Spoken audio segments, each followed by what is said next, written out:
임플란트를 심은 두 사람이 있다고 가정해 봅니다. 수술도 같은 의사, 같은 재료, 같은 위치.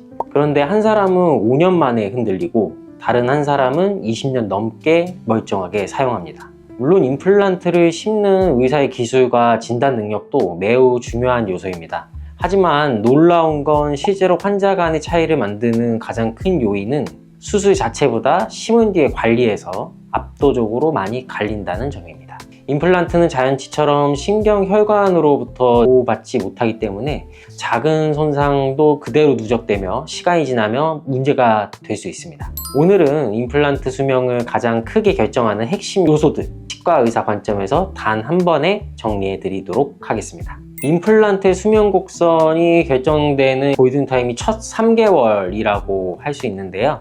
임플란트를 심고 나면 겉으로는 큰 변화가 없어 보여서 이제 끝났구나 라고 생각하기가 쉽습니다. 하지만 사실은 이때부터 가장 민감하고 중요한 과정이 시작됩니다. 임플란트는 뼈가 금속 표면을 단단하게 잡아주는 골육착 과정을 거칩니다.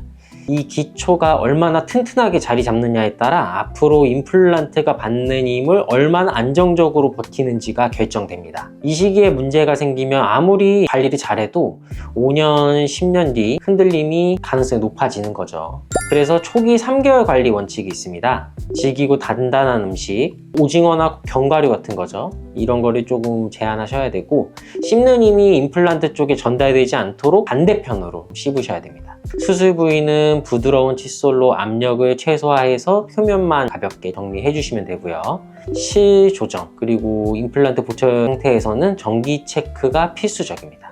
이 3개월만 안정적으로 지나가도 10년, 20년 뒤까지 임플란트를 안정적으로 유지할 가능성이 매우 높아집니다.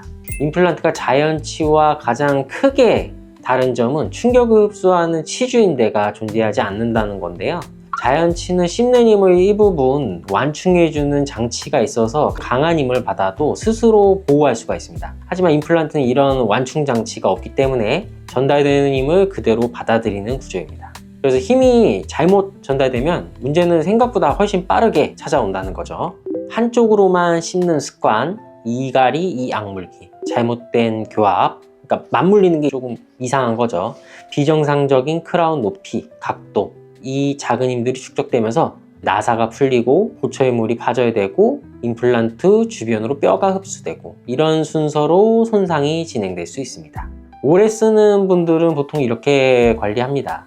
의도적으로 양쪽을 균형하게 씹고요. 이갈이가 있는 사람은 나이트 가드라고 해서 이 마우스피스 같은 게 있어요. 그거를 좀 필수적으로 하시고, 정기적으로 크라운 같은 거를 미세하게 교합 조정을 하는 거죠. 임플란트 쪽으로 딱딱한 음식을 씹는 걸 피하시고 정확한 교합과 힘 관리가 잘 유지되면 임플란트는 10년, 20년 이상 문제없이 쓰실 수가 있습니다.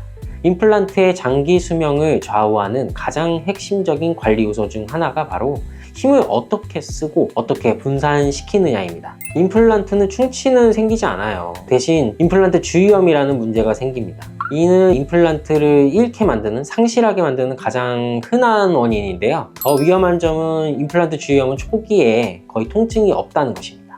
그래서 환자들이 스스로 문제를 인지하지 못한 채 방치되는 경우가 많죠. 임플란트 주위염 같은 경우에 예방을 할 때 칫솔, 치실, 치간 칫솔 3단계 관리가 굉장히 중요하고요. 스케일링은 1년에 한 번, 임플란트는 많으면 이제 6개월에 한 번. 잇몸에 붓기나 불편감이 느껴지면 이제 즉시 체크하셔야 되고, 한 번 임플란트 주위염이 진행이 되면 초기 관리보다 훨씬 복잡하고 비용도 좀 크게 증가하는 편입니다. 임플란트 좀 오래 사용하시는 분들 보면 세 가지 패턴이 거의 공통적으로 나타나는데요. 힘을 고루 분산하는 씹는 습관, 어느 한쪽으로만 씹는 습관들이 없으시죠, 그런 분들은. 단단한 음식은 또 의도적으로 피하시고, 구강위생 루틴이 좀 철저하신데 치실, 치간 칫솔을 루틴적으로 자연스럽게 하시고 양치만으로 끝내지 않습니다. 여기에 좀 더 제가 생각할 때 중요한 거는 워터픽 쓰시는 게 진짜 중요해요.